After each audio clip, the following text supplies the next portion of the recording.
Hey guys, we're coming to you from a new location this week, the mountain air of Colorado. It's been great and inspiring, and I'm super excited about our guest today. Coming up is an interview with the founder of the international movement, Black is Beautiful. Black is Beautiful comes in a can, but it wasn't just crafted to appeal to our taste buds, if you will.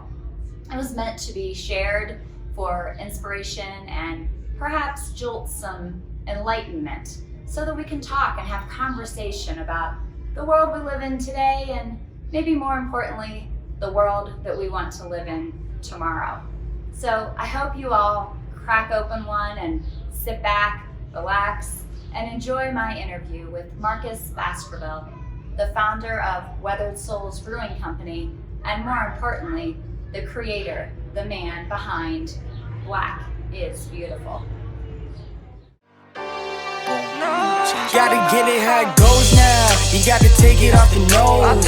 It's off the nose. Gotta get back in control now. Let's stop believing in ourselves. It's off the nose.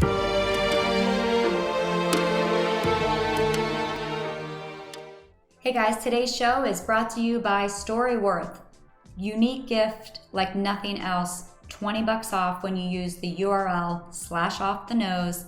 Check it out. Plexiderm. Plexiderm is a serum that will make you tight for up to 10 hours. I promise. 67% off.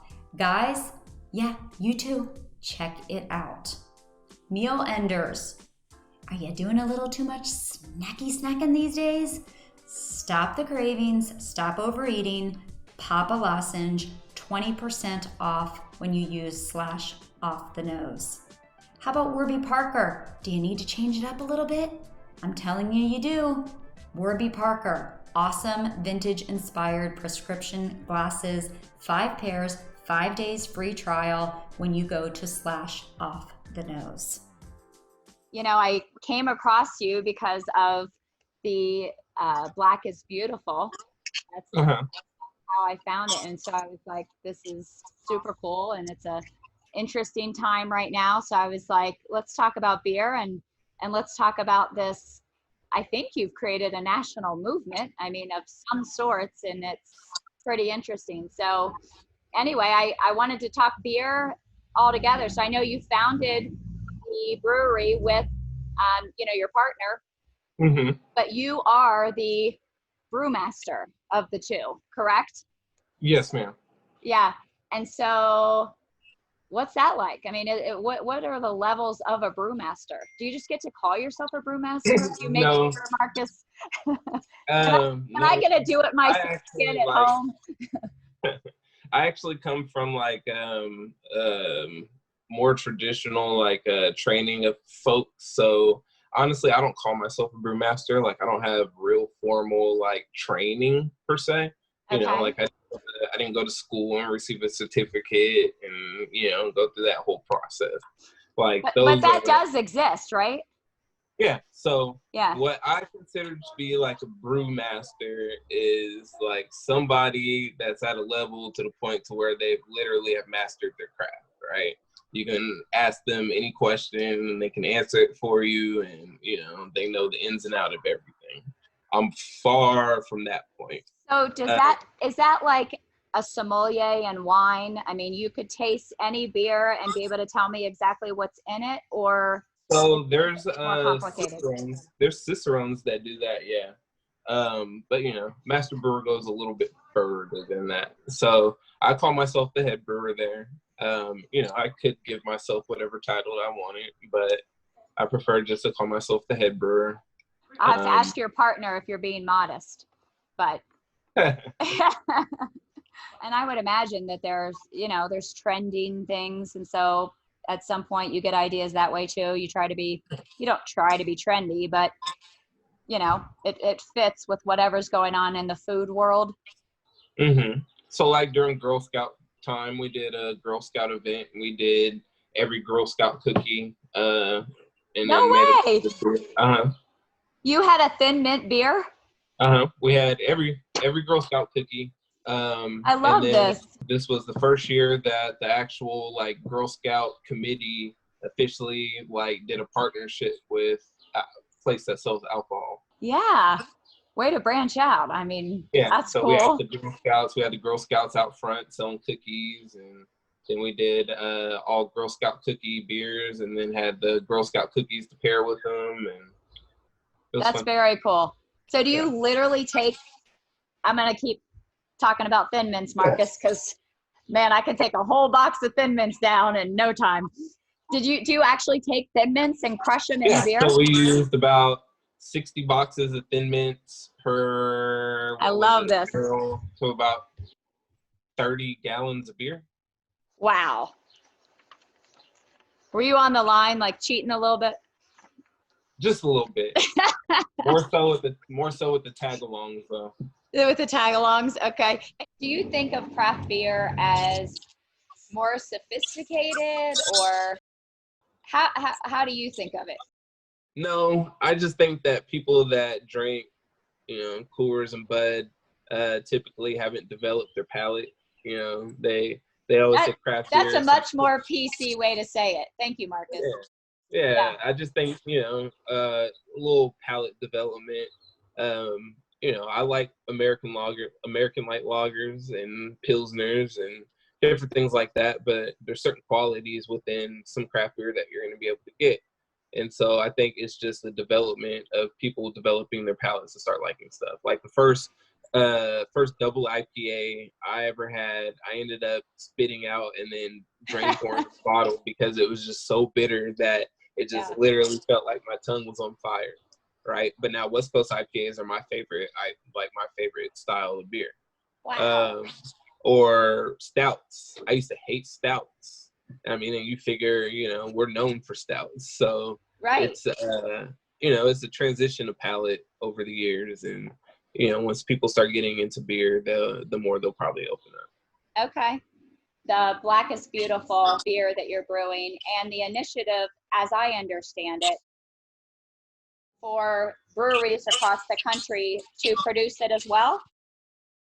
Yes. So what the initiative was a call to all of the breweries basically to collaborate together in a beer that supports equality and inclusion. So at this point, it's actually gone worldwide. We're in all 50 states and I think 15 countries at this point. Holy cow. And so how does that work? They send you something, you literally send them the recipe? So they go to the blackisbeautiful.beer website where we have all of the information available there. Basically a breakdown of the initiative. We give some examples of some organizations that they can donate to. The label and the logo is available in a Dropbox for people for download.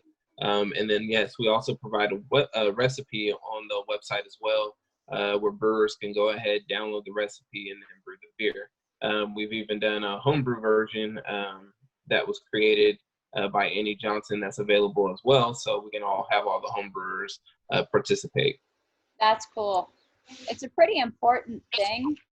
What ingredients went into Black is Beautiful? So Black is Beautiful is basically a medium to a full body stout, depending on how long your boil process is and how long, and then additionally what else you add to the beer. But for us, what the stout is going to be is a full body stout with some deep dark chocolate notes. We're actually going to be doing a version with some of our friends locally, Isla Street Brewing. We're doing a pecan, caramel, and sugar cookie version.